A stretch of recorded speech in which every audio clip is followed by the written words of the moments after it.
Yeah, I caught this or saved this Snoop Dogg box or whatever at a Walmart in Arkansas.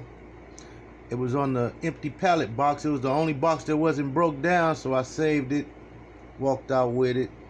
Had to do it. Cause this the wicked west side.